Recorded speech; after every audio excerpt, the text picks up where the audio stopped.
The five-a-side football tournament, a developmental program there. But then let's take you back to Delta State. We understand that former Super Eagles defender Sam Sodje.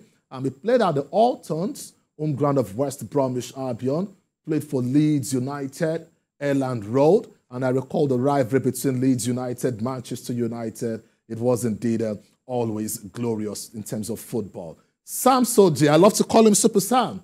It's nice to have you on the program Sports Desk. Good evening. Yeah, thank you for having me. Thank you. Well, Super Sam, you've gotten something challenging in a positive way. I may want to admit you're on the board of the Delta State Football Association, and then that was inaugurated by the governor yesterday. Let's take a look at swinging to action. What is expected of this new board? Yeah, thank you. Like the governor said yesterday, we're going to hit the ground running. We've lost time as well. We've got a beautiful chairman at the moment. I won't say it's challenging. It's more of something I want to do. I've been looking forward to serve, but looking forward now. It's a good time for sports. I think we've got a chairman who loves sports, who has been around, and he wants to do well sport. So we're happy. Well, Sam, in terms of talking about a governor who loves sports, yes, we know that when it comes to grassroots sports, from the National Sports Festival to the National Youth Games in Nigeria today, you can't rule out what Delta State brings to the table. But going forward, in terms of football at this point in time, you've played at the highest level. What will you be bringing on board personally, Sam? It's been a long journey for me, but I've been lots of expertise of what I've learned over the years. Don't forget, I've been with the sport field for like 7 years, so I kind of know exactly what to expect. So I'll just bring professionalism and how things should be done, and Delta State has always been a sport hub for the country, so we'll try to keep it that way. Well, now let's compare what it looks like in Nigeria and what it looks like in England. Where you had the best of your football career. There's a lot of investment expected at the grassroots level. There's a lot of funding expected. When you take a look at all sports, the biggest challenge, for developing sports today is funding. Over there, it is something that could be much more easier, but here, it's a different ballgame entirely. Everyone is always expected that the government alone should do 90% of all that. Gone are those days where in Nigeria, everybody came on board. How will you cope with this challenge? No, it's always a challenge. Like you said, funding is a big deal. But when you got a government like ours, he understands. We're not going to rely everything on government. We'll be out there to be creative and to partner with the right for investors and just make things make the stadium as well. The stadium that we have self-funding as well. So there's a lot of things that we can do with my connection and the chairman that we have now. He knows exactly what to expect from people. And yes, grassroots is what we want to do. We want to make sure the grassroots benefit from this board, and we're looking forward to work hard and to make the governor be proud for what he has done. It's a very brave decision he has made to give young people like myself and the chairman who knows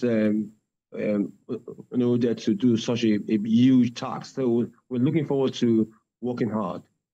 Well, one of the tasks also at this point is the National Sports Festival. This time it will be hosted by Ogun State, and we've known the track record of Delta State when it comes to the National Sports Festival, and anything short of what Delta got in the past may not be seen as success. Do you agree with that school of thought? Is it about winning or probably churning out talent, giving opportunities, a platform to the younger ones? Yes. Yeah, I think, yeah, in sport, in every sport, winning is very good. But we're going to approach what we're doing in a different way. Developing the grassroots will be very important. And hopefully we can get them to win at the same time. But yeah, winning is not going to be the main goal. The main goal is going to be the process of winning. So we've got a lot of talent in Delta State. We've won the festival for the last 8 years. So we're looking to keep it that way. But to answer your question about if winning is the goal, it's always nice to win, but we're going to approach it in a different way where development of sport individuals and infrastructure in the States is the front runner. Well, Sam Sodje, former Leeds United player, former West Bromwich Albion player, former Super Eagles defender, back in the Delta to indeed develop sports, and I'm on the board of the Delta State Sports Commission. We wish you the best. It's a huge task. Welcome back home, Super Sam, and have a great day ahead. Many thanks for talking to us. Thank you for having me. Thank you. Thank you. Thank you so much. Well, Super Sam Sodje gone by talking about Delta State and sports development. Well, still talking about developmental sports at this stage. I will still stick with someone in core football when it comes to the business side of football at this stage. He's just joining us. And then we're talking about Ben Itoro. Ben Itoro, it's nice to have you on the program Sports Desk.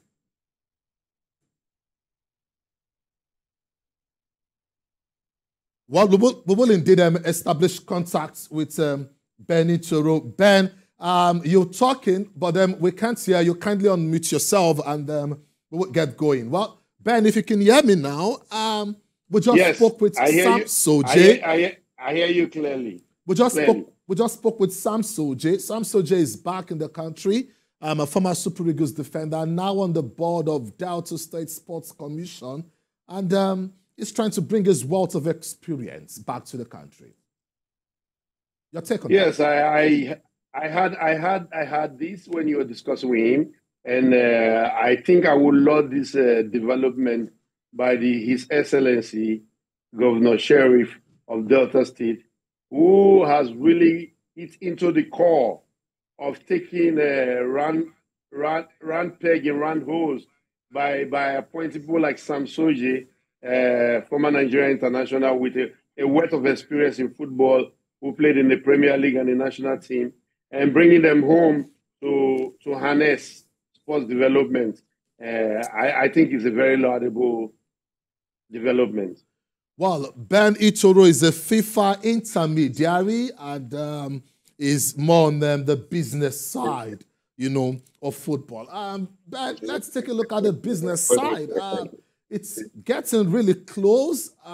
You're not in Italy at this point in time. You're in Lagos, Nigeria. But let's take a look at what to expect at this stage when it comes to the business side of football. African talent in the Syria, Nigeria's Lukman of Atalanta has been the talking point.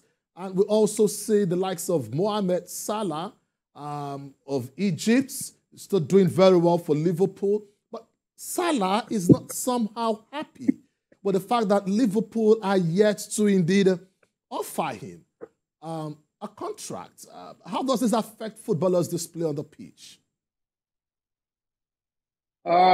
Salah's situation and present conditions, it's a sorry state, so to speak, because I think Liverpool, with the new coach Slot in charge, are trying to open a new door. They want to keep the old guard, but usher in new guard. You can also hear from the graphing vein and from the gossip mill that they're already targeting a replacement for Salah. But also, I think in the same breath, they want to see if they can extend him by 1 year. But the player like Salah would want and ask for a minimum 2 years, not just the length of the contract of extension, but would also want the salary to be commensurate with his level, because he has a big offers and teams weighing him from the Middle East, where the money can really be rolled out. But I see it as a cat and mouse game, and I think at the end of the day, we may just be in for 1+1 extension, or Salah may just go to PSG or go to the Gulf. It's worth waiting for, you know. Well, as we approach the transfer window, because we're in the month of December, and any moment from now, before you say Jack Robinson, the transfer window is open. Let's talk about some African footballers now, Nigerian footballers also. The likes of Victor Osimhen, still in the news. We understand that AC Milan are probably looking at Victor Osimhen and may want to have, this romance with him and the Serie A once again. Do you think that will see the light of day? Should Osimhen move to the Premier League? Should they stay in Galatasaray? The fans, love him out there. What's your take on that? Oh, very interesting scenario, I would say, for Victor Osimhen, who is the current African Footballer of the Year. He doesn't lack admirers. I won't lie, I heard that Arsenal are seriously looking at him. Don't forget, Arsenal don't really have a point man as it is.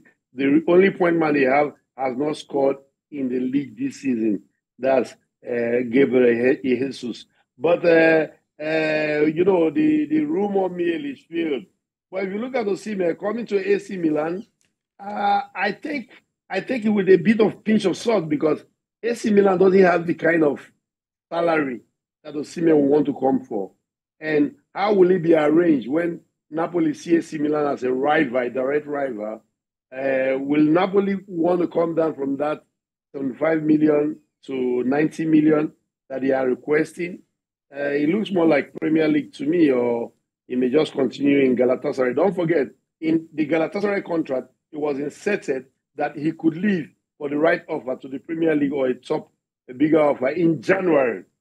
But as it seems, AC Milan is interested, maybe concrete, but I don't know the formula they want to use in arriving in getting the current African Footballer of the Year. And just to chip in about Lookman, a wonderful talent and a fantastic player, and even a better person as a human, I think we should take it for granted that he will win the African Footballer of the Year, because I've seen that the African Footballer of the Year, we should take it for granted if there's no miracle in reverse, so to speak. Okay. Because I've seen that the award has followed the pattern. Osimhen won it by coming 8th in the world and number 1 in Africa. Lookman is number 14 in the world and number 1 in Africa. So how will you be able to justify bringing another person in front of him when that person didn't come in front of him in the Ballon d'Or? Okay. Yes. So this is where we are at this point. Yeah. All right, Benito Ramos, thank you for talking to us on the program Sports Desk. But before we call it a day on the show, let's talk boxing.